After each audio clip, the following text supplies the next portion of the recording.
सतनाम श्री वाहिगुरु साहिब जीओ। आसा महला पहला। रूड़ो ठाकुर माहारो रूड़ी गुरबाणी। वडै भाग सतगुर मिलै पाइयै पद निर्बाणी। रूड़ो ठाकुर माहारो रूड़ी गुरबाणी। वडै भाग सतगुर मिलै पाइयै पद निर्बाणी। मैं ओलगिया ओलगी हम शोरू थारे। ज्यों तू राखै है त्यों रहा मुख नाम हमारे। मैं ओलगिया ओलगी हम शोरू थारे।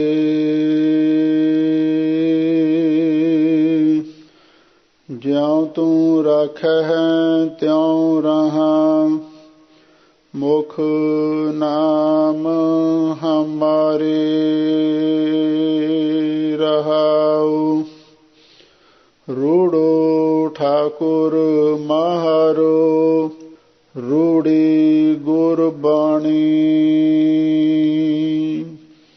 वाहिगुरु जी का खालसा वाहिगुरु जी की फतेह। परम सम्मानयोग गुरु खालसा सत संगत जीओ। सतगुरु ने अपार बख्शिश कीती।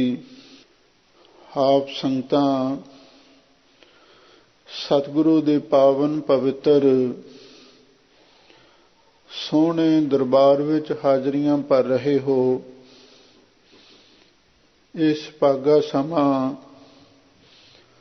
ਐਵੇਂ नहीं गुरु कृपा नाल ही प्राप्त हुंदा है।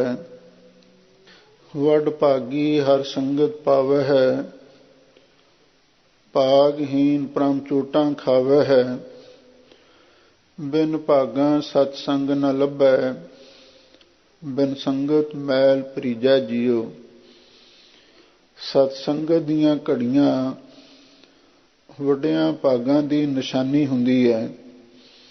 ਇੱਕ ਵਾਰ ਕਲਗੀਧਰ ਪਾਤਸ਼ਾਹ ਸਾਹਿਬੇ ਕਮਾਲ ਧੰਨ ਸ਼੍ਰੀ ਗੁਰੂ ਗੋਬਿੰਦ ਸਿੰਘ ਸਾਹਿਬ ਮਹਾਰਾਜ ਦੇ ਪਾਵਨ ਚਰਨਾਂ ਕਮਲਾਂ ਵਿਖੇ ਸਿੰਘਾਂ ਨੇ ਬੇਨਤੀ ਕੀਤੀ, ਹੈ ਗਰੀਬ ਨਿਵਾਜ ਸਤਿਗੁਰੂ ਜੀ, ਜਿਸ ਗੁਰਸਿੱਖ ਤੇ ਆਪ ਪ੍ਰਸੰਨ ਹੁੰਦੇ ਹੋ ਉਹਨੂੰ ਕਿਹੜੀ ਦਾਤ ਬਖਸ਼ਿਸ਼ ਕਰਦੇ ਹੋ।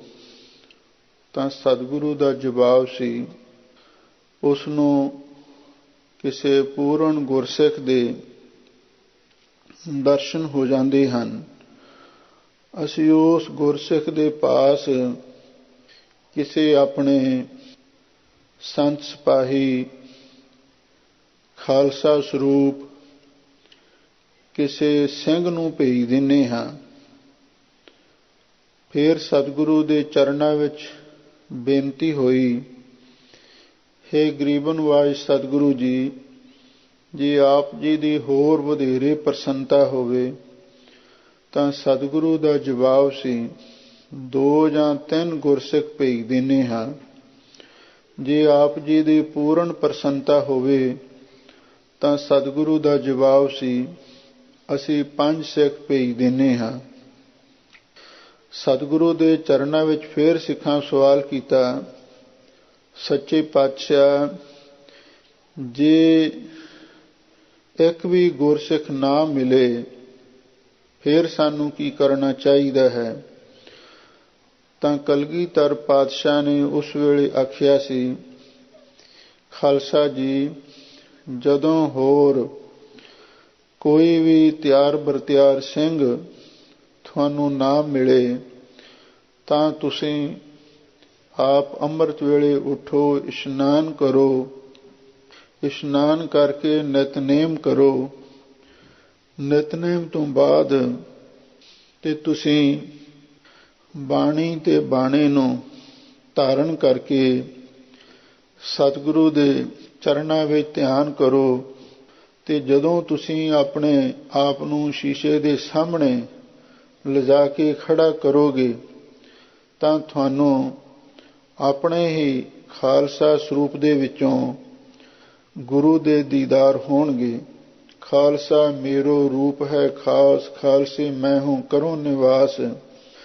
ਹਾਂ, ਹਰ ਗੁਰਸਿੱਖ ਮਾਈ ਭਾਈ ਨੂੰ ਚਾਹੀਦਾ ਔਰ ਉਹ ਆ ਕੇ ਗੁਰੂ ਦੇ ਦਰਸ਼ਨ ਦੀਦਾਰ ਕਰੇ। ਜੇ ਗੁਰੂ ਦੇ ਦਰਸ਼ਨ ਦੀਦਾਰ ਨਾ ਹੋਣ ਤਾਂ ਗੁਰੂ ਕੇ ਖਾਲਸੇ ਦੇ ਦੀਦਾਰ ਕਰ ਲਓ। ਤੇ ਜਿੱਥੇ ਗੁਰੂ ਦੇ ਦਰਸ਼ਨ ਵੀ ਤੇ ਗੁਰੂ ਦੇ ਸਾਜੇ ਖਾਲਸੇ ਦੇ ਵੀ ਦਰਸ਼ਨ ਹੋਣ ਤੇ ਗੁਰਸਿੱਖਾਂ ਦੇ ਸੰਗਤ ਦੇ ਵੀ ਦਰਸ਼ਨ ਹੋਣ, ਫਿਰ ਤੇ ਸਾਡੇ ਬਹੁਤ ਵੱਡੇ ਭਾਗ ਨੇ। ਵਡ ਭਾਗੀ ਹਰ ਸੰਗਤ ਪਾਵੈ ਹੈ, ਭਾਗਹੀਣ ਪਰਮ ਚੋਟਾਂ ਖਾਵੈ ਹੈ। ਬਿਨ ਭਾਗਾਂ ਸਤ ਸੰਗ ਨ ਲੱਭੈ, ਬਿਨ ਸੰਗਤ ਮੈਲ ਪ੍ਰੀਜੈ ਜੀਓ। ਧੰਨ ਗੁਰੂ ਨਾਨਕ ਦੇਵ ਮਹਾਰਾਜ ਸੱਚੇ ਪਾਤਸ਼ਾਹ ਆਪ ਨਾਰਾਇਣ ਕਲਾ ਤਾਰ ਜਗ ਮੈਂ ਪਰਵਰਿਓ। ਨਿਰੰਕਾਰ ਆਕਾਰ ਜੋਤ ਜਗ ਮੰਡਲ ਕਰਿਓ। ਗਰੀਬ ਨਿਵਾਜ ਸਤਿਗੁਰੂ ਜੀ ਆਸਾ ਰਾਗ ਦੇ ਅੰਦਰ ਪਾਵਨ ਪਵਿੱਤਰ ਉਪਦੇਸ਼ ਬਖਸ਼ਿਸ਼ ਕਰ ਰਹੇ ਹਨ। ਜਿਸ ਪਵਿੱਤਰ ਸ਼ਬਦ ਦੀ ਵਿਚਾਰ ਆਪ ਸੰਗਤਾਂ ਸੁਣ ਰਹੇ ਹੋ, ਧੰਨ ਗੁਰੂ ਨਾਨਕ ਦੇਵ ਮਹਾਰਾਜ ਸੱਚੇ ਪਾਤਸ਼ਾਹ ਸਾਨੂੰ ਇੱਕ ਬਹੁਤ ਉੱਤਮ ਸਿੱਖਿਆ ਬਖਸ਼ਿਸ਼ ਕਰ ਰਹੇ ਹਨ। ਜੇ ਤੁਸੀਂ ਕੁਛ ਗੁਰੂ ਪਰਮੇਸ਼ਰ ਤੋਂ ਲੈਣਾ ਹੈ ਤਾਂ ਨਿਮਾਣੇ ਤੇ ਨਤਾਣੇ ਹੋ ਕੇ ਵਾਹਿਗੁਰੂ ਦੇ ਦਰ ਤੇ ਟਹਿ ਪਵੋ। ਮੇਲ ਲਹਿਓ ਦਇਆਲ ਟਹਿ ਪਏ ਦੁਆਰਿਆ, ਰੱਖ ਲੇਵੋ ਦੀਨ ਦਿਆਲ ਪ੍ਰਮਤ ਬਹੁ ਹਾਰਿਆ। ਭਗਤ ਵਸ਼ਲ ਤੇਰਾ ਬਿਰਦ ਹਰ ਪਤ ਤੋਂ ਉਧਾਰਿਆ, ਤੁਝ ਬੈ ਨਾਹੀ ਕੋਏ ਬਿਨੋ ਮੋਹਿ ਸਾਰਿਆ। ਕਰ ਗਹਿ ਲਿਹੋ ਦਇਆਲ ਸਾਗਰ ਸੰਸਾਰਿਆ। ਉਸ ਵਾਹਿਗੁਰੂ ਦੇ ਦਰ ਤੋਂ ਕੁਛ ਬਣ ਕੇ ਨਹੀਂ, ਬਲਕਿ ਨਿਮਾਣੇ ਤੇ ਨਤਾਣੇ ਹੋ ਕੇ ਹੀ ਕੁਛ ਲਿਆ ਜਾ ਸਕਦਾ ਹੈ। ਸੱਸਾ ਸ਼ੋਹਰੇ ਦਾਸ ਤੁਮਾਰੇ, ਦਾਸ ਦਾਸਨ ਕੇ ਪਾਨੀ ਹਾਰੇ। ਸੱਸਾ ਸਾਰ ਹੋ ਤੇਰੇ ਸੰਤਾ, ਆਪਣੀ ਕਿਰਪਾ ਕਰੋ ਭਗਵੰਤਾ। ਜਿਹੜਾ ਦਾਸਾਂ ਦਾ ਦਾਸ ਅੱਗੇ ਹੋਰ ਦਾਸਾਂ ਦੇ ਚਰਨਾਂ ਦੀ ਧੂੜ ਬਣ ਜਾਂਦਾ ਹੈ, ਉਹਨੂੰ ਉਸ ਵਾਹਿਗੁਰੂ ਦੇ ਦਰ ਤੋਂ ਸਾਰੀਆਂ ਨਿਆਮਤਾਂ ਪ੍ਰਾਪਤ ਹੁੰਦੀਆਂ ਹਨ। ਨੀਚਾ ਅੰਦਰ ਨੀਚ ਜਾਤ, ਨੀਚੀ ਹੂੰ ਅਤ ਨੀਚ। ਨਾਨਕ ਤਿਨ ਕੈ ਸੰਗ ਸਾਥ, ਵੱਡਿਆਂ ਸਿਉ ਕਿਆ ਰੀਸ।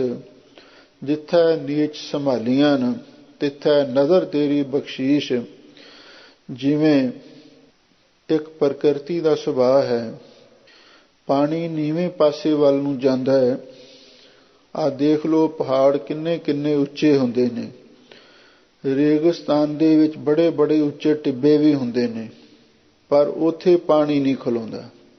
ਤੇ ਪਾਣੀ ਹਮੇਸ਼ਾ ਨੀਵੇਂ ਥਾਂ ਹੀ ਆ ਕੇ ਖਲੋਂਦਾ ਹੈ। ਇਸੇ ਲਈ ਧੰਨ ਗੁਰੂ ਨਾਨਕ ਦੇਵ ਮਹਾਰਾਜ ਨੇ ਸਾਨੂੰ ਇਹ ਸੁਮਤ ਬਖਸ਼ੀ ਹੈ ਬਈ ਤੁਸੀਂ ਹੰਕਾਰ ਦੇ ਪਹਾੜ ਤੋਂ ਹੇਠਾਂ ਉਤਰੋ, ਹਉਮੈ ਦੇ ਰੇਗਿਸਤਾਨ ਤੋਂ ਹੇਠਾਂ ਆਓ, ਫਿਰ ਹੀ ਤੁਹਾਨੂੰ ਵਾਹਿਗੁਰੂ ਦੀ ਬਖਸ਼ਿਸ਼ ਪ੍ਰਾਪਤ ਹੋ ਸਕਦੀ ਹੈ। ਹਮ ਬਾੜ ਕਾਬ ਕੁਲੀਨ, ਹਮ ਪੰਡਤ, ਹਮ ਜੋਗੀ ਸੰਨਿਆਸੀ, ਗਿਆਨੀ ਗੁਣੀ ਸੂਰ ਹਮ ਦਾਤੇ। ਇਹ ਬੁੱਧ ਕਬਹਿ ਨ ਨਾਸੀ। ਇਹ ਜਿਹੜਾ ਹੰਕਾਰ ਹੈ ਨਾ, ਕਿਸੇ ਗੱਲ ਦਾ ਵੀ, ਹਮ ਬਾੜ ਕਾਬ, ਅਸੀਂ ਬਹੁਤ ਵੱਡੇ ਕਵੀ ਹਾਂ, ਸ਼ਾਇਰ ਹਾਂ। ਇਹ ਵੀ ਹੰਕਾਰ ਹੈ, ਇਹ ਵੀ ਇੱਕ ਪਹਾੜ ਹੈ।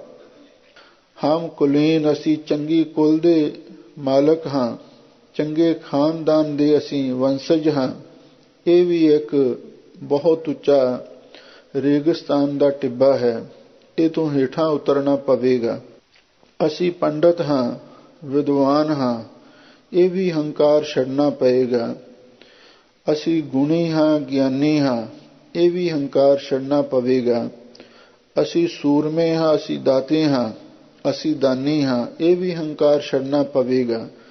ਜਦੋਂ ਸਾਡਾ ਮਨ ਐਨ ਨਿਮਰਤਾ ਵਿੱਚ ਆਵੇਗਾ ਤੇ ਫਿਰ ਵਾਹਿਗੁਰੂ ਦੀਆਂ ਬਖਸ਼ਾਂ ਸਾਨੂੰ ਪ੍ਰਾਪਤ ਹੋ ਸਕਦੀਆਂ ਹਨ। ਭਾਈ ਗੁਰਦਾਸ ਜੀ ਨੇ ਵੀ ਇਹੀ ਸਿਧਾਂਤ ਸਪਸ਼ਟ ਕੀਤਾ ਹੈ। ਦਰਗਹਿ ਮਾਣ ਨਿਮਾਣਾ ਪਾਵੈ, ਰੱਬੀ ਦਰਗਾਹ ਦੇ ਵਿੱਚ ਨਿਮਾਣਿਆਂ ਨੂੰ ਮਾਣ ਮਿਲਦਾ ਹੈ, ਤੇ ਜਿਹੜੇ ਪਹਿਲਾਂ ਹੀ ਮਾਣ ਹੰਕਾਰ ਦੇ ਵਿੱਚ ਲੱਦੇ ਹੋਏ ਨੇ ਉਹਨਾਂ ਨੂੰ ਪਰਮੇਸ਼ਰ ਦੀ ਦਰਗਾਹ ਵਿੱਚ ਕਦੇ ਮਾਣ ਨਹੀਂ ਪ੍ਰਾਪਤ ਹੋ ਸਕਦਾ। ਲਾਰਡ ਜੀਸਸ ਨੇ ਵੀ ਇੱਕ ਬੜੀ ਸੁੰਦਰ ਗੱਲ ਆਖੀ ਸੀ। ਉਹ ਕਹਿੰਦਾ, ਜਿਹੜੇ ਲੋਕ ਇਸ ਸੰਸਾਰ ਦੇ ਵਿੱਚ ਸਭ ਤੋਂ ਆਪਣੇ ਆਪ ਨੂੰ ਵੱਡਾ ਸਮਝਦੇ ਨੇ, ਉੱਚਾ ਗਿਣਦੇ ਨੇ, ਉਹ ਰੱਬ ਦੀ ਦਰਗਾਹ ਵਿੱਚ ਸਭ ਤੋਂ ਨੀਵੇਂ ਥਾਂ ਦੂਰ ਖੜੇ ਹੁੰਦੇ ਨੇ। ਤੇ ਜਿਹੜੇ ਇੱਥੇ ਆਪਣੇ ਆਪ ਨੂੰ ਸਭ ਤੋਂ ਛੋਟਾ ਤੇ ਨੀਵਾਂ ਸਮਝਦੇ ਨੇ, ਉਹ ਰੱਬੀ ਦਰਗਾਹ ਦੇ ਵਿੱਚ ਸਭ ਤੋਂ ਉੱਚੇ ਥਾਂ ਸਤਿਕਾਰ ਵਿੱਚ ਖਲੋਤੇ ਨੇ। ਇਸ ਲਈ ਰੱਬੀ ਦਰਗਾਹ ਦੇ ਵਿੱਚ ਨਿਮਾਣਿਆਂ ਨੂੰ ਮਾਣ ਮਿਲਦਾ। ਇੱਕ ਉਹਨਾਂ ਹੋਰ ਵੀ ਗੱਲ ਆਖੀ, ਕਹਿੰਦੇ ਨੇ ਜੇ ਕੋਈ ਬੰਦਾ ਇਹ ਗੱਲ ਆਖ ਦੇਵੇ, ਸੂਈ ਦੇ ਨੱਕੇ ਵਿੱਚੋਂ ਦੀ ਹਾਥੀ ਪਾਰ ਲੰਘ ਗਿਆ। ਸੂਈ ਦਾ ਨੱਕਾ ਬਹੁਤ ਬਾਰੀਕ ਹੁੰਦਾ, ਸੂਈ ਦੇ ਨੱਕੇ ਵਿੱਚੋਂ ਹਾਥੀ ਕਦੀ ਵੀ ਪਾਰ ਨਹੀਂ ਲੰਘ ਸਕਦਾ। ਪਰ ਜੇ ਕੋਈ ਇਹ ਗੱਲ ਆਖ ਦੇਵੇ, ਸੂਈ ਦੇ ਨੱਕੇ ਵਿੱਚੋਂ ਦੀ ਹਾਥੀ ਪਾਰ ਲੰਘ ਗਿਆ, ਰੱਬ ਦਾ ਪਿਆਰਾ ਸ਼ਾਇਦ ਇਹ ਗੱਲ ਮੰਨ ਲਵੇ। ਪਰ ਜੇ ਕੋਈ ਇਹ ਗੱਲ ਆਖੇ, ਕੋਈ ਮਾਇਆਧਾਰੀ, ਕੋਈ ਹੰਕਾਰੀ ਮਨੁੱਖ ਰੱਬ ਦੀ ਦਰਗਾਹ ਵਿੱਚ ਪ੍ਰਵਾਨ ਹੋ ਗਿਆ, ਇਹ ਕਦੀ ਵੀ ਨਹੀਂ ਮੰਨਿਆ ਜਾ ਸਕਦਾ। ਹੰਕਾਰੀ ਪੁਰਖ ਲਈ ਰੱਬੀ ਦਰਗਾਹ ਵਿੱਚ ਕੋਈ ਥਾਂ ਨਹੀਂ। ਇਸੇ ਲਈ ਧੰਨ ਗੁਰੂ ਅਰਜਨ ਦੇਵ ਮਹਾਰਾਜ ਨੇ ਸੁਖਮਨੀ ਸਾਹਿਬ ਬਾਣੀ ਵਿੱਚ ਵੀ ਸਾਨੂੰ ਨਿਮਰਤਾ ਧਾਰਨ ਕਰਨ ਦਾ ਉਪਦੇਸ਼ ਦਿੱਤਾ ਹੈ। ਸੁਖੀ ਬਸੈ ਮਸਕੀਨੀਆਂ, ਆਪ ਨਿਵਾਰ ਤਲੇ, ਬੜੇ ਬੜੇ ਅਹੰਕਾਰੀਆ, ਨਾਨਕ ਗਰਭ ਗਲੇ। ਪਿੱਛੇ ਗੁਰੂ ਨਾਨਕ ਸਾਹਿਬ ਜੀ ਦੇ ਬੜੇ ਅਮੋਲਕ ਬਚਨ ਆ ਚੁੱਕੇ ਨੇ। ਉੱਚਾ ਚੜ੍ਹੈ ਸੋ ਪਵੈ ਪਿਆਲਾ, ਤਾਰਨ ਪਰੈ ਤਿਸ ਲੱਗੈ ਨ ਕਾਲਾ। ਜਿਹੜਾ ਜ਼ਿਆਦਾ ਉੱਚਾ ਚੜ੍ਹਦਾ ਹੈ ਉਹਨੂੰ ਓਨਾ ਹੀ ਡਰ, ਖਤਰਾ ਬਣਿਆ ਰਹਿੰਦਾ। ਉਹ ਹੇਠਾਂ ਡਿੱਗਣ ਦਾ ਉਹਨੂੰ ਖਤਰਾ ਬਣਿਆ ਰਹਿੰਦਾ। ਜਿਵੇਂ ਕੋਈ ਆਦਮੀ, ਖਜੂਰ ਦਾ ਦਰਖਤ ਬਹੁਤ ਉੱਚਾ ਹੁੰਦਾ, ਨਾਰੀਅਲ ਦਾ ਦਰਖਤ ਵੀ ਬਹੁਤ ਉੱਚਾ ਹੁੰਦਾ, ਜੇ ਉਹਦੇ ਉੱਤੇ ਕੋਈ ਚੜ੍ਹ ਵੀ ਜਾਵੇ ਤੇ ਉਹਨੂੰ ਹੇਠਾਂ ਡਿੱਗਣ ਦਾ ਡਰ ਬਣਿਆ ਰਹਿੰਦਾ। ਤੇ ਜਿਹੜਾ ਧਰਤੀ ਉੱਤੇ ਪਿਆ ਰਵੇ ਉਹਨੂੰ ਕਾਲ ਦਾ ਵੀ ਡਰ ਨਹੀਂ ਰਹਿੰਦਾ, ਉਹ ਮੌਤ ਤੋਂ ਵੀ ਬਚ ਜਾਂਦਾ। ਨਿਮਰਤਾ ਦਾ ਇੰਨਾ ਫਲ ਹੈ। ਅਕਸਰ ਜਦੋਂ ਫੌਜ ਦੇ ਵਿੱਚ ਸਿਪਾਹੀਆਂ ਨੂੰ ਟ੍ਰੇਨਿੰਗ ਦਿੱਤੀ ਜਾਂਦੀ ਹੈ ਤਾਂ ਉਹਨਾਂ ਨੂੰ ਇਹੀ ਗੱਲ ਸਿਖਾਈ ਜਾਂਦੀ ਹੈ, ਜਦੋਂ ਤੁਹਾਡਾ ਦੁਸ਼ਮਣ ਦੇ ਨਾਲ ਮੁਕਾਬਲਾ ਹੋਵੇ, ਆਮੋ ਸਾਹਮਣੇ ਫਾਇਰ ਹੋਣ, ਤਾਂ ਉਸ ਵੇਲੇ ਤੁਸੀਂ ਲੇਟ ਜਾਣਾ, ਲੰਮੇ ਪੈ ਜਾਣਾ। ਤਰਨ ਪਰੈ ਤਿਸ ਲੱਗੈ ਨ ਕਾਲਾ। ਜਿਹੜਾ ਧਰਤੀ ਉੱਤੇ ਲੇਟ ਜਾਂਦਾ ਹੈ ਉਹਨੂੰ ਕਹਿੰਦੇ ਕਾਲ ਵੀ ਨਹੀਂ ਨੇੜੇ ਲੱਗ ਸਕਦਾ। ਇਹ ਨਿਮਰਤਾ ਦੇ ਗੁਣ ਨੇ। ਦਰਗਹਿ ਮਾਣ ਨਿਮਾਣਾ ਪਾਵੇ। ਧੰਨ ਗੁਰੂ ਨਾਨਕ ਦੇਵ ਮਹਾਰਾਜ ਸੱਚੇ ਪਾਤਸ਼ਾਹ ਇੱਥੇ ਸਾਨੂੰ ਨਿਮਰਤਾ ਦਾ ਉਪਦੇਸ਼ ਦੇ ਰਹੇ ਹਨ। ਮੈਂ ਓਲਗੀ ਆ ਓਲਗੀ ਹਮ ਸ਼ੋਰੂ ਥਾਰੇ, ਜਿਉਂ ਤੂੰ ਰਾਖੈ ਤਿਉਂ ਰਹਾ ਮੁਖ ਨਾਮ ਹਮਾਰੇ। ਰਹਾਓ, ਹਜ਼ੂਰ ਕਹਿੰਦੇ ਨੇ, ਹੇ ਵਾਹਿਗੁਰੂ ਜੀ, ਹਮ ਸ਼ੋਰੂ ਥਾਰੇ, ਅਸੀਂ ਤਾਂ ਤੁਹਾਡੇ, ਸ਼ੋਰੂ ਦਾ ਅਰਥ ਛੋਟੀ ਉਮਰ ਦੇ ਕਿਸੇ ਨੌਕਰ ਨੂੰ ਸ਼ੋਰੂ ਜਾਂ ਸ਼ੋਕਰਾ ਆਖਦੇ ਨੇ। ਅਸੀਂ ਤਾਂ ਤੁਹਾਡੇ ਘਰ ਦੇ ਛੋਟੀ ਉਮਰ ਦੇ ਨੰਨੇ ਮੁੰਨੇ ਸੇਵਾਦਾਰ ਹਾਂ। ਪੁਰਾਣੇ ਸਮੇਂ ਦੇ ਵਿੱਚ ਇੱਕ ਰਿਵਾਜ ਸੀ ਵੀ ਜਿਹੜੇ ਚੰਗੇ ਚੰਗੇ ਅਮੀਰ ਘਰਾਣੇ ਸਨ ਉਹ ਆਪਣੇ ਘਰਾਂ ਦੇ ਵਿੱਚ ਛੋਟੇ ਛੋਟੇ ਬੱਚਿਆਂ ਨੂੰ ਨੌਕਰ ਰੱਖਦੇ ਸਨ ਔਰ ਉਹਨਾਂ ਦਾ ਕੰਮ ਇਹ ਹੁੰਦਾ ਸੀ, ਕੋਈ ਰਸੋਈ ਵਿੱਚ ਕਿਚਨ ਵਿੱਚ ਕੰਮ ਕਰਨਾ, ਸਫਾਈ ਕਰਨੀ ਤੇ ਜਾਂ ਆਏ ਗਏ ਨੂੰ ਚਾਹ ਪਾਣੀ ਪੁੱਛਣਾ। ਇਹ ਉਹਨਾਂ ਛੋਟੀ ਉਮਰ ਦੇ ਨੌਕਰਾਂ ਦਾ ਕੰਮ ਹੋਇਆ ਕਰਦਾ ਸੀ। ਉਹਨਾਂ ਨੂੰ ਸ਼ੋਰੂ ਕਹਿੰਦੇ ਸਨ ਜਾਂ ਲੌਂਡਾ ਵੀ ਉਹਨਾਂ ਨੂੰ ਆਖਿਆ ਜਾਂਦਾ ਸੀ। ਲੋ ਹਜ਼ੂਰ ਕਹਿੰਦੇ ਨੇ, ਹੇ ਵਾਹਿਗੁਰੂ ਜੀ, ਹਮ ਸ਼ੋਰੂ ਥਾਰੇ, ਅਸੀਂ ਤਾਂ ਬਿਲਕੁਲ ਸ਼ੋਰੂ ਦਾ ਅਰਥ ਵੀ ਛੋਟੀ ਉਮਰ ਦੇ ਨੰਨੇ ਮੁੰਨੇ ਤੁਹਾਡੇ ਦਾਸ ਹਾਂ ਤੇ ਤੁਹਾਡੇ ਘਰ ਦੇ ਵਿੱਚ ਰਹਿ ਕੇ ਹੀ ਸੇਵਾ ਕਰਨ ਵਾਲੇ ਹਾਂ। ਮੈਂ ਓਲਗੀ ਆ ਓਲਗੀ, ਇਹ ਜਿਹੜਾ ਪਾਠ ਹੈ ਨਾ, ਓਲਗੀ ਆ, ਲੱਲੇ ਦੇ ਹੇਠ ਉਹ ਇੱਕ ਥੱਲੇ ਚਿੰਨ੍ਹ ਲੱਗਿਆ ਹੋਇਆ ਜੋ ਲੱਲੇ ਨੂੰ ਭਾਰਾ ਕਰਦਾ, ਇਸ ਨੂੰ ਲਾਲਾ ਉਚਾਰਨ ਕਰਨਾ ਹੈ। ਮੈਂ ਓਲਗੀ ਆ ਓਲਗੀ। ਓਲਗੀਆ ਦਾ ਅਰਥ ਮਹਾਂਪੁਰਖ ਹੀ ਕਰਦੇ ਸਨ ਬਈ ਇੱਕ ਤਾਂ ਛੋਟੇ ਜਿਹੜੇ ਨੰਨੇ ਮੁੰਨੇ ਬੱਚੇ ਘਰਾਂ ਦੇ ਵਿੱਚ ਨੌਕਰ ਰੱਖੇ ਜਾਂਦੇ ਸਨ, ਅਸੀਂ ਉਹ ਤੁਹਾਡੇ ਨੰਨੇ ਮੁੰਨੇ ਨੌਕਰ ਹਾਂ। ਤੇ ਉਸ ਦੇ ਨਾਲ ਹੀ ਸਤਿਗੁਰੂ ਕਹਿੰਦੇ ਨੇ, ਮੈਂ ਓਲਗੀ ਆ ਓਲਗੀ, ਜਿਹੜੇ ਤੁਹਾਡੇ ਹੋਰ ਓਲਗੀਆ ਦਾ ਅਰਥ ਦਾਸ ਨੇ, ਭਾਵ ਜਿਹੜੇ ਵੱਡੀ ਉਮਰ ਦੇ ਤੁਹਾਡੇ ਸੇਵਾਦਾਰ ਨੇ, ਓਲਗੀ ਅਸੀਂ ਉਹਨਾਂ ਦੇ ਵੀ ਅੱਗੇ ਦਾਸ ਹਾਂ। ਕਿਉਂਕਿ ਜਿਹੜੇ ਛੋਟੀ ਉਮਰ ਦੇ ਨੌਕਰ ਹੁੰਦੇ ਸਨ ਤੇ ਉਹਨੂੰ ਵੱਡੇ ਜਿਹੜੇ ਨੌਕਰ ਸਨ ਉਹਨਾਂ ਦੇ ਅੰਡਰ ਹੀ ਰਹਿਣਾ ਪੈਂਦਾ ਸੀ। ਇਸ ਲਈ ਮੈਂ ਓਲਗੀ ਆ ਓਲਗੀ, ਮੈਂ ਤੇਰੇ ਦਾਸਾਂ ਦਾ ਦਾਸ ਹਾਂ। ਹਮ ਸ਼ੋਰੂ ਥਾਰੇ, ਕਿਉਂਕਿ ਅਸੀਂ ਤੁਹਾਡੇ ਛੋਟੀ ਉਮਰ ਦੇ ਨੌਕਰ ਹਾਂ। ਛੋਟੀ ਉਮਰ ਦੇ ਨੌਕਰ ਨੂੰ ਵੱਡੇ ਦਾਸਾਂ ਦੇ ਆਖੇ ਲੱਗਣਾ ਹੀ ਪੈਂਦਾ। ਜਿਉਂ ਤੂੰ ਰੱਖੈ ਤਿਉਂ ਰਹਾ, ਮੁਖ ਨਾਮ ਹਮਾਰੇ। ਹੇ ਵਾਹਿਗੁਰੂ ਜੀ, ਜਿਵੇਂ ਵੀ ਤੂੰ ਮੈਨੂੰ ਰੱਖੇ ਮੈਂ ਉਸੇ ਤਰ੍ਹਾਂ ਰਹਿਣ ਲਈ ਤਿਆਰ ਹਾਂ। ਮੁਖ ਨਾਮ ਹਮਾਰੇ, ਮੇਰੇ ਮੁਖ ਵਿੱਚ ਤੁਹਾਡਾ ਨਾਮ ਹੀ ਹਮੇਸ਼ਾ ਲਈ ਵਸਿਆ ਰਹਿੰਦਾ ਹੈ। ਹਰ ਵੇਲੇ ਮੈਂ ਤੇ ਆਪਣੀ ਰਸਨਾ ਤੋਂ ਵਾਹਿਗੁਰੂ ਵਾਹਿਗੁਰੂ ਵਾਹਿਗੁਰੂ ਵਾਹਿਗੁਰੂ ਜਪਦਾ ਰਹਿੰਦਾ। ਕਿਉਂਕਿ ਜਿਹੜਾ ਛੋਟਾ ਘਰੇਲੂ ਨੌਕਰ ਹੁੰਦਾ ਹੈ, ਹਰ ਵੇਲੇ ਉਹਦੀ ਰਸਨਾ ਤੇ ਸਰਦਾਰ ਜੀ ਸਰਦਾਰ ਜੀ ਮਾਲਕ ਦਾ ਨਾਮ ਨਿਕਲਦਾ। ਇਸੇ ਤਰ੍ਹਾਂ ਹੇ ਵਾਹਿਗੁਰੂ ਜੀ, ਮੈਂ ਤੁਹਾਡੇ ਦਰ ਦਾ ਇੱਕ ਛੋਟੀ ਜਿਹੀ ਉਮਰ ਦਾ ਘਰੇਲੂ ਨੌਕਰ ਹਾਂ। ਹਰ ਵੇਲੇ ਮੇਰੇ ਮੁਖ ਤੇ ਆਪ ਜੀ ਦਾ ਨਾਮ ਨਿਕਲਦਾ ਹੈ। ਮੇਰੇ ਮੁਖ ਦੇ ਵਿੱਚ ਤੁਹਾਡਾ ਨਾਮ ਹੀ ਹਮੇਸ਼ਾ ਲਈ ਉਚਾਰਨ ਹੁੰਦਾ ਹੈ। ਲੋ ਹੁਣ ਆਰੰਭ ਤੋਂ ਧੰਨ ਗੁਰੂ ਨਾਨਕ ਦੇਵ ਮਹਾਰਾਜ ਸੱਚੇ ਪਾਤਸ਼ਾਹ ਪਾਵਨ ਪਵਿੱਤਰ ਉਪਦੇਸ਼ ਬਖਸ਼ਿਸ਼ ਕਰ ਰਹੇ ਹਨ। ਸੰਗਤਾਂ ਪ੍ਰੇਮ ਦੇ ਨਾਲ ਸੁਣੋ ਤੇ ਇੱਕ ਵਾਰੀ ਪਿਆਰ ਦੇ ਨਾਲ ਆਖੋ, ਸਤਿਨਾਮ ਸ੍ਰੀ ਵਾਹਿਗੁਰੂ ਸਾਹਿਬ ਜੀਓ। ਆਸਾ ਮਹੱਲਾ ਪਹਿਲਾ। ਰੂੜੋ ਠਾਕੁਰ ਮਾਹਰੋ, ਰੂੜੀ ਗੁਰਬਾਣੀ। ਵੱਡਾ ਭਾਗ ਸਤਿਗੁਰ ਮਿਲੈ, ਪਾਈਐ ਪਦ ਨਿਰਬਾਣੀ। ਇਹ ਜਿਹੜੀਆਂ ਪਹਿਲੀਆਂ ਦੋ ਪੰਕਤੀਆਂ ਨੇ, ਇਹਨਾਂ ਦਾ 99 ਕਰਕੇ ਅਰਥ ਲੱਗੇਗਾ, ਵੱਡਾ ਭਾਗ ਸਤਿਗੁਰ ਮਿਲੇ। ਵੱਡਿਆਂ ਭਾਗਾਂ ਦੇ ਨਾਲ ਸਤਿਗੁਰੂ ਮਿਲਦਾ ਹੈ। ਭਾਵ ਆ ਜਿਹੜੇ ਗੁਰੂ ਦੇ ਦੀਦਾਰ ਨੇ ਵੱਡਿਆਂ ਭਾਗਾਂ ਨਾਲ ਮਿਲਦੇ ਨੇ। ਜਿਵੇਂ ਪਹਿਲਾਂ ਵੀ ਆਪ ਸੰਗਤਾਂ ਨੇ ਵਿਚਾਰ ਸੁਣੀ ਹੈ, ਵੱਡ ਭਾਗੀ ਹਰ ਸੰਗਤ ਪਾਵੈ ਹੈ, ਭਾਗਹੀਨ ਭ੍ਰਮ ਚੋਟਾਂ ਖਾਵੈ ਹੈ। ਵੱਡਾ ਭਾਗ ਸਤਿਗੁਰ ਮਿਲੇ। ਵੱਡਿਆਂ ਭਾਗਾਂ ਦੇ ਨਾਲ ਸਤਿਗੁਰੂ ਮਿਲਦਾ ਤੇ ਫਿਰ ਸਤਿਗੁਰੂ ਦੇ ਨਾਲ ਮਿਲ ਕੇ ਰੂੜੀ ਗੁਰਬਾਣੀ, ਇਹ 99 ਕਰਕੇ ਅਰਥ ਲੱਗ ਰਿਹਾ ਹੈ।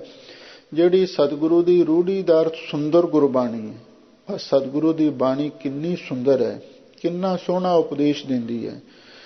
ਇਹਦੀ ਕਾਵ ਰਚਨਾ ਵੀ ਬੜੀ ਅਨੂਪਮ ਹੈ, ਇਹਦੀ ਰਾਗ ਕਲਾ ਵੀ ਬੜੀ ਸੁੰਦਰ ਹੈ। ਇਹ ਸਤਿਗੁਰੂ ਦੀ ਬਾਣੀ ਰਾਗ ਤੇ ਕਾਵ ਦੇ ਵਿੱਚ ਘੁਲੀ ਮਿਲੀ ਬੜੀ ਸੁੰਦਰ ਹੈ। ਇਸ ਲਈ ਵੱਡਿਆਂ ਭਾਗਾਂ ਨਾਲ ਸਤਿਗੁਰੂ ਮਿਲਦਾ ਹੈ ਤੇ ਸਤਿਗੁਰੂ ਨੂੰ ਮਿਲ ਕੇ ਰੂੜੀ ਗੁਰਬਾਣੀ ਤੇ ਜਿਹੜੀ ਸਤਿਗੁਰੂ ਦੀ ਬੜੀ ਉੱਤਮ ਬੜੀ ਸੁੰਦਰ ਬਾਣੀ ਹੈ, ਇਹ ਸੁਣਨ ਦਾ ਪੜ੍ਹਨ ਦਾ ਸੁਭਾਗ ਪ੍ਰਾਪਤ ਹੁੰਦਾ ਹੈ। ਤੇ ਗੁਰਬਾਣੀ ਦੁਆਰਾ ਸਾਨੂੰ ਇਸ ਗੱਲ ਦਾ ਪਤਾ ਲੱਗ ਜਾਂਦਾ ਹੈ, ਰੂੜੋ ਠਾਕੁਰ ਮਾਹਰੋ, ਬਈ ਉਹ ਅਕਾਲ ਪੁਰਖ ਵਾਹਿਗੁਰੂ ਵੀ ਰੂੜੋ ਬਹੁਤ ਸੁੰਦਰ ਹੈ ਤੇ ਮਾਹਰੋ ਉਹ ਅਕਾਲ ਪੁਰਖ ਵਾਹਿਗੁਰੂ ਸਭ ਤੋਂ ਮਾਹਰ ਹੈ, ਮੁਖੀ ਹੈ, ਪ੍ਰਧਾਨ ਹੈ।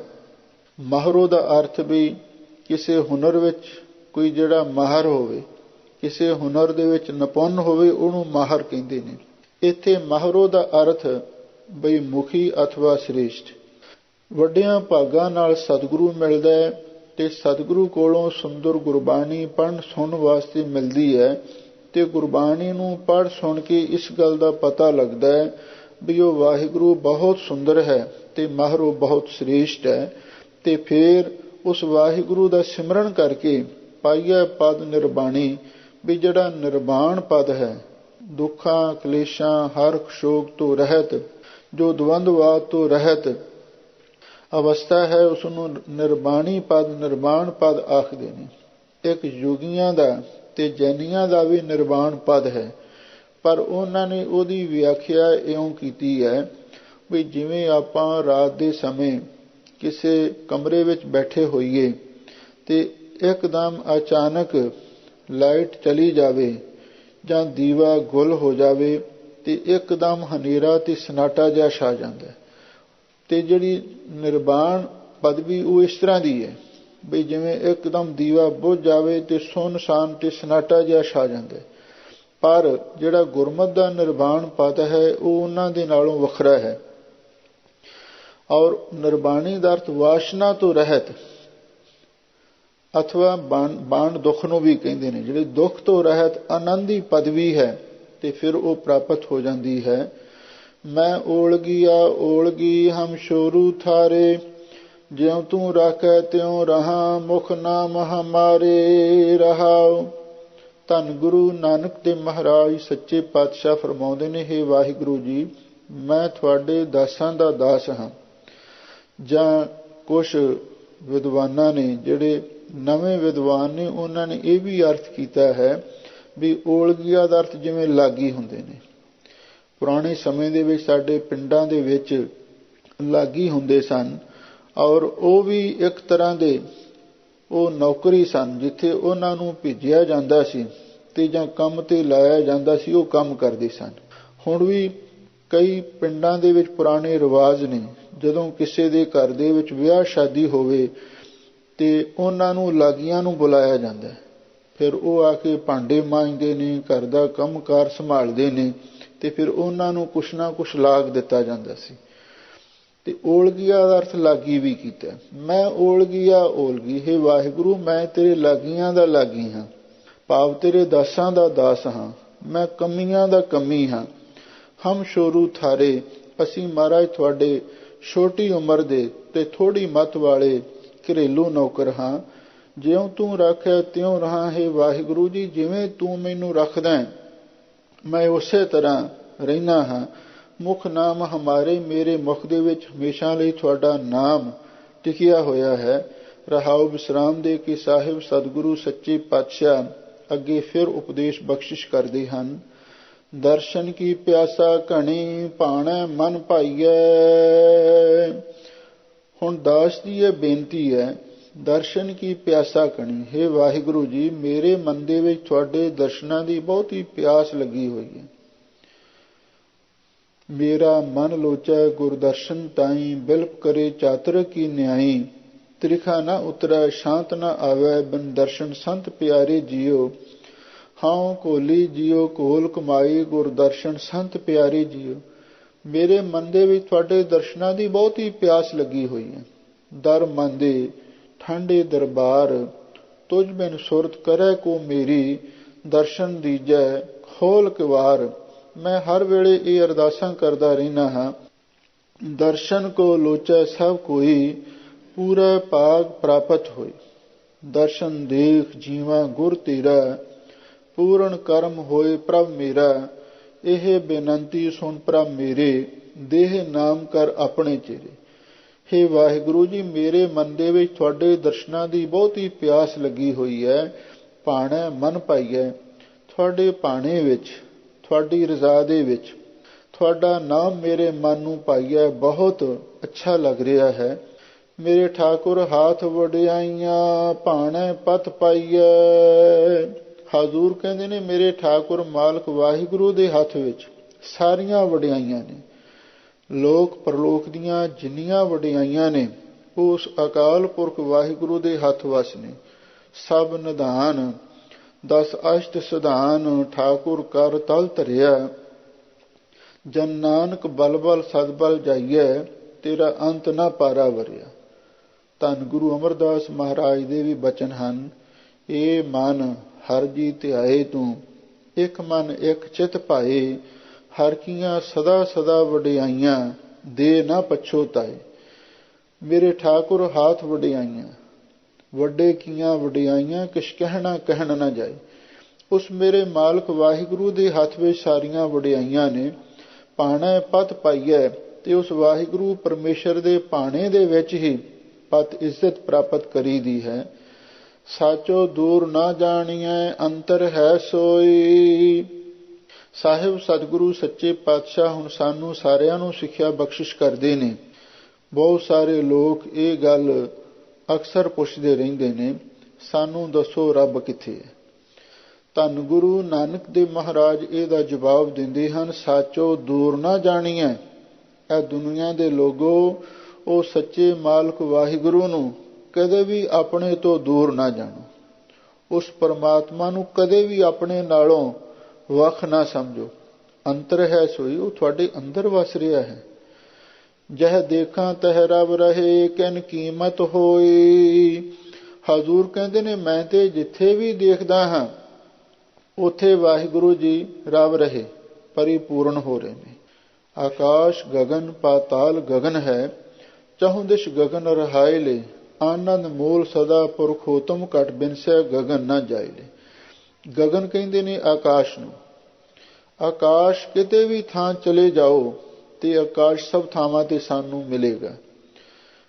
ਚਾਹੇ ਇੰਡੀਆ ਵਿੱਚ, ਚਾਹੇ ਇੰਗਲੈਂਡ ਦੇ ਵਿੱਚ, ਚਾਹੇ ਅਮਰੀਕਾ, ਚਾਹੇ ਕਿਸੇ ਕੰਟਰੀ ਵਿੱਚ ਚਲੇ ਜਾਓ, ਆਕਾਸ਼ ਸਭ ਥਾਵਾਂ ਤੇ ਮਿਲੇਗਾ। ਇਹ ਗੱਲ ਛੱਡੋ, ਜੇ ਤੁਸੀਂ ਇਸ ਧਰਤੀ ਤੋਂ ਹੋਰ ਦੂਜੀ ਧਰਤੀ ਤੇ ਚਲੇ ਜਾਓ, ਇੱਕ ਮੰਡਲ ਤੋਂ ਦੂਸਰੇ ਮੰਡਲ ਵਿੱਚ ਚਲੇ ਜਾਓ, ਉੱਥੇ ਵੀ ਆਕਾਸ਼ ਮਿਲੇਗਾ। ਹੇਠਾਂ ਵੀ ਆਕਾਸ਼ ਮਿਲੇਗਾ, ਉੱਪਰ ਵੀ ਆਕਾਸ਼ ਮਿਲੇਗਾ। ਜਿੱਧਰ ਜਾਓ ਆਕਾਸ਼ ਸਭ ਥਾਵਾਂ ਤੇ ਮਿਲੇਗਾ। ਹੋ ਸਕਦਾ ਕੋਈ ਇਹੋ ਜਿਹੀ ਥਾਂ ਹੋਵੇ ਜਿੱਥੇ ਧਰਤੀ ਨਾ ਹੋਵੇ, ਜਿੱਥੇ ਪਾਣੀ ਵੀ ਨਾ ਹੋਵੇ, ਜਿੱਥੇ ਅੱਗ ਵੀ ਨਾ ਹੋਵੇ, ਹਵਾ ਵੀ ਨਾ ਹੋਵੇ, ਪਰ ਆਕਾਸ਼ ਸਭ ਥਾਵਾਂ ਤੇ ਮਿਲਦਾ, ਕਿਉਂਕਿ ਆਕਾਸ਼ ਬੜਾ ਸੂਖਮ ਤੱਤ ਤੇ ਬੜਾ ਵਿਆਪਕ ਤੱਤ ਹੈ। ਹਜ਼ੂਰ ਕਹਿੰਦੇ ਜਿਵੇਂ ਆਕਾਸ਼ ਸਭ ਥਾਵਾਂ ਤੇ ਪਰਿਪੂਰਨ ਹੈ, ਇਸੇ ਤਰ੍ਹਾਂ ਉਹ ਅਕਾਲ ਪੁਰਖ ਵਾਹਿਗੁਰੂ ਚਿਦਾਕਾਸ਼ ਹੈ। ਇਹ ਜੜ ਹੈ, ਉਹ ਚੇਤਨ ਆਕਾਸ਼ ਹੈ, ਤੇ ਉਹ ਅਕਾਲ ਪੁਰਖ ਵਾਹਿਗੁਰੂ ਵੀ ਸਰਵ ਵਿਆਪਕ ਹੈ। ਹਜ਼ੂਰ ਕਹਿੰਦੇ ਨੇ ਜਹ ਦੇਖਾਂ ਤੈ ਰਬ ਰਹੇ, ਕਿਨ ਕੀਮਤ ਹੋਈ। ਅਸੀਂ ਜਿੱਥੇ ਵੀ ਦੇਖਦੇ ਹਾਂ, ਦੋਏ ਦੋਏ ਲੋਚਨ ਪੇਖਾ, ਹਉ ਹਰ ਬਿਨ ਔਰ ਨਾ ਦੇਖਾ। ਨੈਣ ਰਹੇ ਰੰਗ ਲਾਈ, ਅਬ ਬੇ ਗੱਲ ਕਹਿਣ ਨਾ ਜਾਈ। ਸਾਨੂੰ ਤੇ ਸਭ ਥਾਵਾਂ ਤੇ ਵਾਹਿਗੁਰੂ ਨਜ਼ਰ ਆ ਰਿਹਾ ਹੈ। ਕਿਨ ਕੀਮਤ ਹੋਈ, ਤੇ ਉਸ ਦੀ ਕੀਮਤ ਕਿਸੇ ਤੋਂ ਪੈ ਸਕਦੀ ਹੈ? ਕੋਈ ਉਸ ਵਾਹਿਗੁਰੂ ਦੀ ਕੀਮਤ ਦੇ ਸਕਦਾ ਹੈ? ਕਦੀ ਵੀ ਨਹੀਂ ਦੇ ਸਕਦਾ। ਕਿਨ ਕੀਮਤ ਹੋਈ, ਇਹ ਸਵਾਲੀਆ ਬਚਨ ਹੈ ਵੀ ਕਿਸੇ ਪਾਸੋਂ ਉਹਦੀ ਕੀਮਤ ਹੋਈ ਹੈ? ਕਿਸ ਨੇ ਉਹਦਾ ਮੁੱਲ ਪਾਇਆ ਤੇ ਕਿਸੇ ਨੇ ਵੀ ਉਹਦਾ ਮੁੱਲ ਨਹੀਂ ਪਾਇਆ। ਆਪ ਕਰੇ ਆਪੇ ਹਰੇ, ਵੇਖੈ ਵਡਿਆਈ। ਲਓ ਹਜ਼ੂਰ ਕਹਿੰਦੇ ਨੇ ਉਹ ਅਕਾਲ ਪੁਰਖ ਵਾਹਿਗੁਰੂ ਸਰਬ ਕਲਾ ਸਮਰੱਥ ਹੈ। ਉਹ ਆਪ ਹੀ ਸਾਰੇ ਜੀਵਾਂ ਨੂੰ, ਸਾਰੇ ਸੰਸਾਰ ਨੂੰ ਪੈਦਾ ਕਰਦਾ। ਓੰਕਾਰ ਉਤਪਾਤੀ, ਕੀਆ ਦਿਨ ਸਭ ਰਾਤੀ। ਵਣ ਤ੍ਰਣ ਤ੍ਰੇ ਪਵਨ ਪਾਣੀ, ਚਾਰ ਬੇਦ ਚਾਰੇ ਖਾਣੀ। ਖੰਡ ਦੀਪ ਸਭ ਲੋਆ, ਏਕ ਕੁਵਾਵੈ ਤੇ ਸਭ ਹੋਆ। ਵਾਹਿਗੁਰੂ ਨੇ ਆਪਣੇ ਮੂੰਹੋਂ ਏਕ ਕੁਵਾਵੈ ਦਾ ਅਰਥ ਇੱਕ ਬਚਨ ਆਖਿਆ, ਇੱਕ ਬੋਲ ਆਖਿਆ, ਉਸ ਤੋਂ ਸਾਰਾ ਸੰਸਾਰ ਪੈਦਾ ਹੋ ਗਿਆ। ਇੱਕ ਸ਼ਬਦ ਤੋਂ, ਇੱਕ ਨਾਮ ਤੋਂ ਇਹ ਸਾਰਾ ਸੰਸਾਰ ਬਣਿਆ। ਇਹ ਗੁਰਮਤਿ ਦੀ ਥਿਊਰੀ ਹੈ। ਆਪ ਕਰੇ ਉਹ ਵਾਹਿਗੁਰੂ ਆਪ ਹੀ ਸਾਰੇ ਜੀਵਾਂ ਨੂੰ, ਸਾਰੇ ਸੰਸਾਰ ਨੂੰ ਪੈਦਾ ਕਰਦਾ ਹੈ ਤੇ ਆਪੇ ਹਰੇ, ਤੇ ਆਪ ਹੀ ਸਾਰਿਆਂ ਨੂੰ ਹਰੇ ਦਾ ਅਰਥ ਨਾਸ਼ ਕਰਦਾ। ਆਪ ਹੀ ਪੈਦਾ ਕਰਦਾ ਤੇ ਆਪ ਹੀ ਸਭ ਨੂੰ ਨਾਸ਼ ਕਰਦਾ। ਵੇਖਿਆ ਵਡਿਆਈ, ਤੇ ਉਹ ਜਿਵੇਂ ਵਾਹਿਗੁਰੂ ਦੀ ਵਡਿਆਈ ਆਪਣੀ ਮੌਜ ਹੁੰਦੀ ਹੈ, ਆਪਣੀ ਰਜ਼ਾ ਹੁੰਦੀ ਹੈ, ਉਸੇ ਤਰ੍ਹਾਂ ਹੀ ਵੇਖ ਰਿਹਾ ਹੈ।